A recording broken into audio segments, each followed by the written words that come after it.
Livro do Êxodo, capítulo 16, versículos 1 a 18. Partiram de Elim e toda a congregação dos filhos de Israel veio para o deserto de Sim, que está entre Elim e Sinai, aos 15 dias do segundo mês, depois que saíram da terra do Egito. Toda a congregação dos filhos de Israel murmurou contra Moisés e Arão no deserto. Disseram-lhe os filhos de Israel: quem nos dera tivéssemos morrido pela mão do Senhor na terra do Egito, quando estávamos sentados junto às panelas de carne e comíamos pão a fartar. Pois nos trouxestes a este deserto para matardes de fome a toda esta multidão. Então disse o Senhor a Moisés: eis que vos farei chover do céu pão, e o povo sairá e colherá diariamente a porção para cada dia, para que eu ponha à prova se anda na minha lei ou não. Dar-se-á que ao sexto dia prepararão o que colherem, e será 2 tantos do que colhem cada dia. Então disse Moisés e Arão a todos os filhos de Israel: à tarde sabereis que foi o Senhor quem vos tirou da terra do Egito, e pela manhã vereis a glória do Senhor, porquanto ouviu as vossas murmurações. Pois que somos nós para que murmureis contra nós? Prosseguiu Moisés: será isso quando o Senhor, à tarde, vos der carne para comer, e pela manhã pão que vos farte, porquanto o Senhor ouviu as vossas murmurações, com que vos queixais contra ele. Pois que somos nós? As vossas murmurações não são contra nós, e sim contra o Senhor. Disse Moisés a Arão: dize a toda a congregação dos filhos de Israel: chegai-vos à presença do Senhor, pois ouviu as vossas murmurações. Quando Arão falava a toda a congregação dos filhos de Israel, olharam para o deserto, e eis que a glória do Senhor apareceu na nuvem, e o Senhor disse a Moisés: tenho ouvido as murmurações dos filhos de Israel.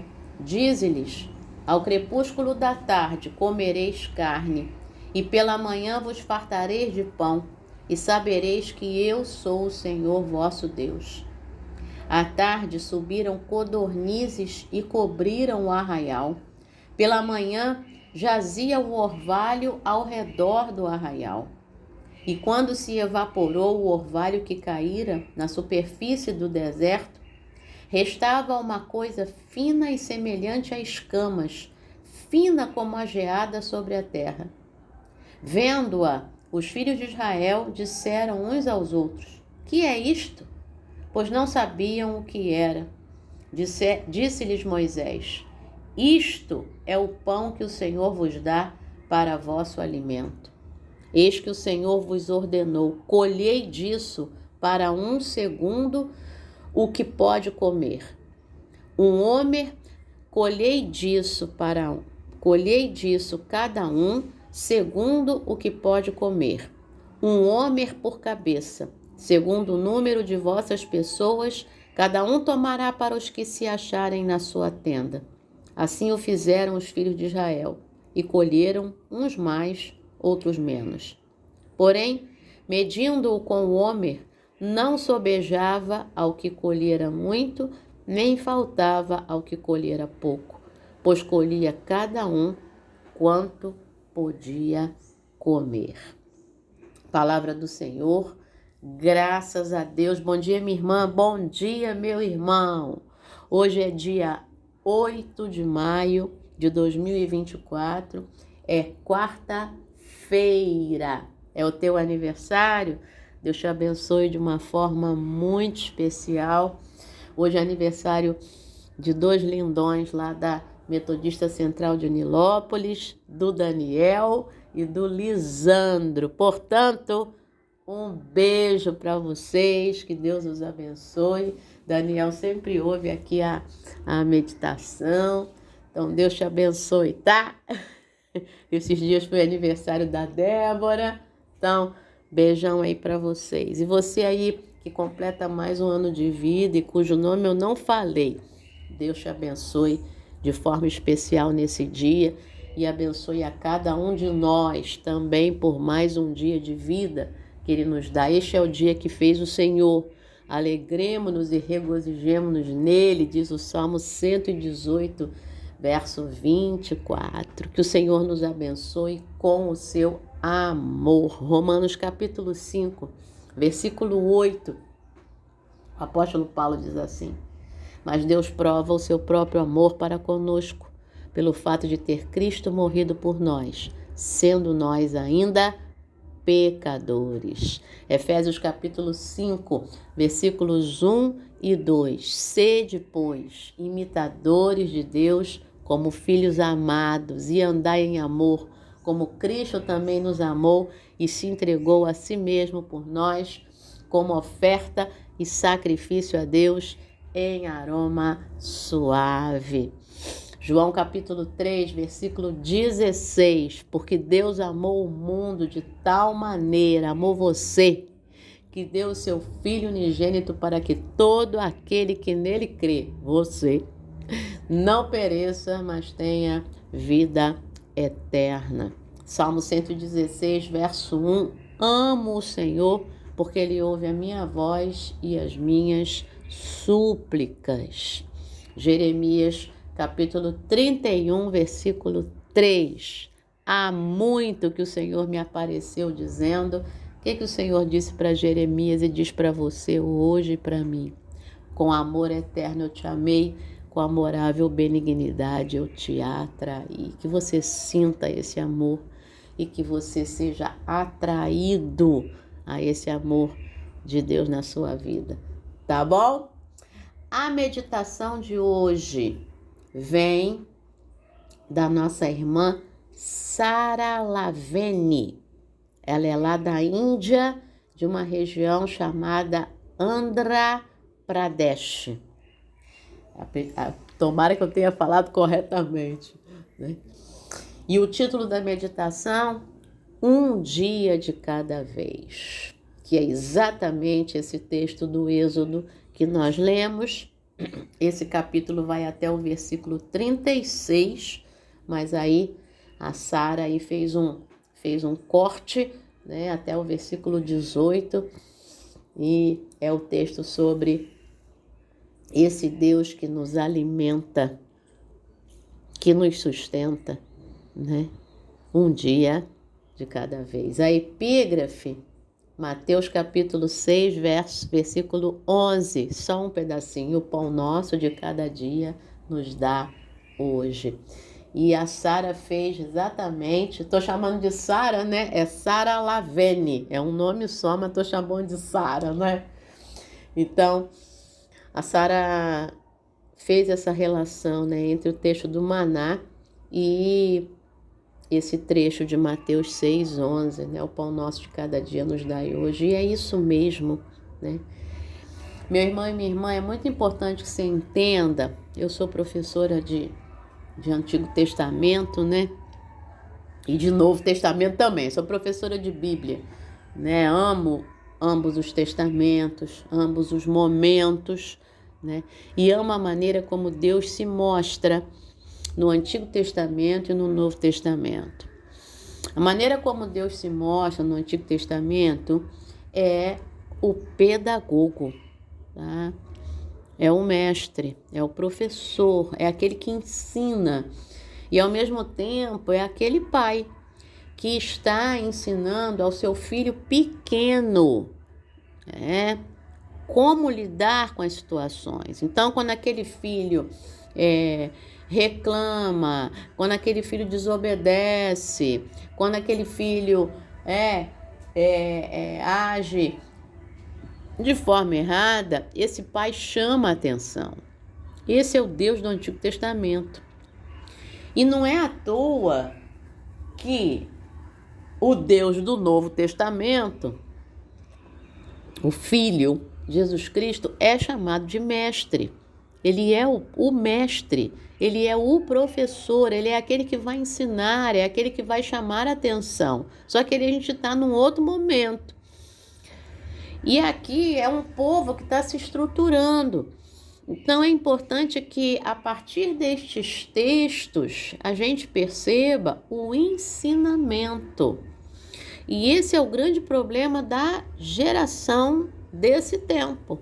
Crianças cujos pais não chamam atenção, não colocam de castigo, não falam o erro, pais que dão tudo, porque não tem tempo de ficar ali com os filhos, né? E eu já falei isso uma vez aqui na meditação e vou falar de novo. Eu não vejo mais crianças fazendo birra na rua. Sabe aquela criança que se joga no chão? Eu quero! E a mãe fica parada, esperando ele levantar sozinho. Diz, vai ficar aí no chão. Eu não vou te pegar. Eu vou ficar parada aqui esperando você levantar. E daqui a pouco a criança vê que não teve graça nenhuma que ela fez. Ela levantava, né? E ia quietinha com a mãe. E ia embora. Você não vê mais isso. Por que você não vê mais isso? Porque não há nenhum momento da criança fazer a birra. Quando a criança diz eu quero, a mãe vai lá ou o pai vai lá e compra. Mesmo que não tenha dinheiro, bota 20 vezes no cartão de crédito e compra o que a criança está querendo. Para não ter a chateação de ter que passar pela birra, ter que passar pela... Sabe? E a Bíblia está aí nos ensinando, né?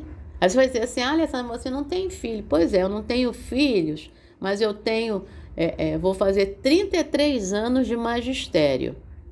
Né? Eu dei aula para criança pequena, eu dei aula para criança já com 10 anos de idade. Eu dei aula para crianças ali pré-adolescente, eu dei aula para adolescente, eu dou aula para adulto. Eu dou aula para turmas de Bíblia, quando eu vou dar o curso de Bíblia, né? Esse sábado mesmo, agora eu vou lá para Rio Bonito, em que eu tenho avó e neto na mesma turma, eu tenho pai e filhos na mesma turma, eu acho um barato, né? Então, eu conheço, eu sei. E eu passei por essa situação, não sei porque que eu estou contando isso não estava nada programado, mas vamos embora, né? São 33 anos de magistério. Então, eu tive pais que chegavam na sala com os filhos e diziam assim, olha, ela é sua segunda mãe, hein? Você obedeça. Senão eu vou vir aqui e vou chamar a atenção na frente de todo mundo. E para mim, os pais diziam assim, professora, pode puxar a orelha, pode beliscar. Eu falava, não, que isso e tal. Eu passei por isso e eu passei também pelo descaso dos pais, em que a gente chamava para reunião de pais e não ia ninguém. E aí tinha que fazer segunda convocação para ter reunião de pais. E, graças a Deus, eu nunca passei pela situação de uma mãe ou um pai, mas eu vi gente passando por isso e ir à escola tomar satisfação porque que a professora estava... de birra com o filho dela, ou a filha dela. Entendeu? Ou seja, os valores totalmente invertidos num universo de 20 anos ali, né? Os valores invertidos. Eu comecei a dar aula em 1990 no estado. De 1990 a 2000 foi um comportamento. Ali, a partir dos anos 2000, já mudou o comportamento completamente. De 2010 para cá, aí que acabou mesmo. Entendeu? Aí eu acho que a gente tinha que fazer reunião, era para os pais, para chamar a atenção dos pais, porque a culpa não é dos filhos, a culpa é dos pais. Né? E eu trabalhava num local em que a maioria das mães eram diaristas, na Zona Sul. Então aquelas crianças ficavam a semana inteira sem a mãe e também o pai tinha ido embora, família totalmente disfuncional. E a gente realmente ajudou a criar essas crianças, né? E a gente chamava atenção e a gente... Então, o Deus que está tratando com o povo aqui em Êxodo capítulo 16 é esse pai, é esse mestre, é esse professor, é esse que vai ensinar, que ele sustenta, mas que é preciso confiar nele. Ele vai dar o pão de cada dia, né? Mas antes disso, ele chama a atenção do povo que reclamou. Quem dera a gente voltasse lá para o Egito. Gente, o que é isso? Na primeira situação difícil, diz, quem dera eu voltasse lá para trás. Não, nós não estamos aqui para recuar. Nós estamos aqui para ir em frente, para enfrentar. É para isso que estamos aqui. Tá certo? Vamos à meditação da Sara, que daqui a pouco eu tô indo para Nilópolis, se Deus quiser. Então, vamos embora. Acordei uma manhã cheia de ansiedade em relação às minhas finanças, mas encontrei grande esperança quando comecei a meditar na devocional do No Cenáculo. A meditação daquele dia foi sobre como as promessas de Deus brilham em contraste com as nuvens que nos obscurecem. Quando terminei minha oração e fechei o No Cenáculo, olhei para a capa. 3 mulheres de diferentes idades estavam coletando algo branco que caía do céu. Li a inspiração da capa e descobri que as mulheres estavam colhendo maná. Quando os israelitas deixaram o Egito, enfrentaram muitos desafios, até mesmo o que comeriam. Deus fez chover do céu para eles uma comida chamada maná, mas eles só conseguiam coletar a quantidade necessária para cada dia. Deixa eu falar uma coisa para você aqui, tá? Uma curiosidade. O versículo 15 diz assim: vendo, né, aquilo ali, né, aquelas escamas finas, né? Vendo-a, os filhos de Israel disseram uns aos outros: que é isto? Pois não sabiam o que eram, né? E aí chamaram de maná. O termo hebraico maná significa o quê? Entendeu? É uma pergunta, tá? Então, é como se o povo dissesse, como é mesmo o nome disso? Tá? Então, maná é isso, é o pronome interrogativo, um dos pronomes interrogativos, né? Porque tem o mi, né? O que, né? E tem o man, né? Então, o maná é isso aí, é a pergunta. O que é isso? Né? Como é mesmo o nome desse negócio aí? Tá bom? É isso que significa maná, tá?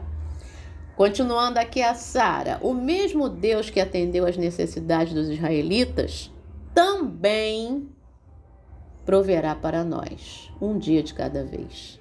Talvez seja por isso que Jesus nos ensinou a orar: o pão nosso de cada dia nos dá hoje, em Mateus 6,11.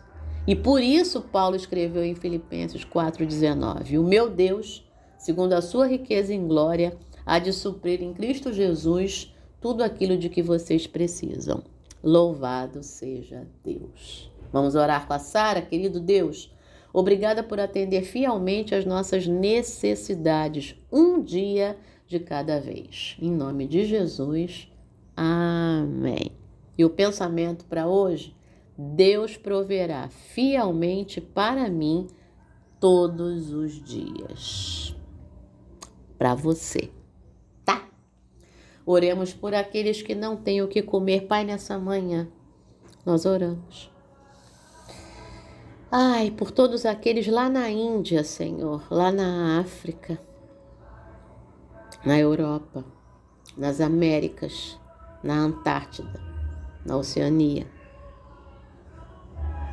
Não sei se na Antártida tem gente que não tenha o que comer, ó Deus, porque todo mundo que vive lá é pessoal que vai com provisão. Mas nós oramos por todos aqueles ao redor desse mundo que não tem o que comer, Pai. Que o maná venha para eles nesse dia e no dia de amanhã e depois, Senhor. Oramos mais uma vez pelo povo do Rio Grande do Sul, para que o maná venha sobre eles, Senhor. Hoje, amanhã e depois. Oramos pela vida do Daniel, pela vida do Lisandro, pela vida de todos aqueles e aquelas que completam mais um ano de vida nesse 8 de maio, para que o maná venha sobre eles, Senhor. Hoje, amanhã, depois e depois.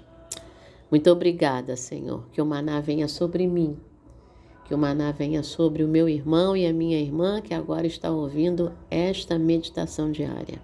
Em nome de Jesus. Amém. Excelente quarta-feira. Deus te abençoe. Um beijo no teu coração. Obrigada por continuar orando por mim. Tá bom?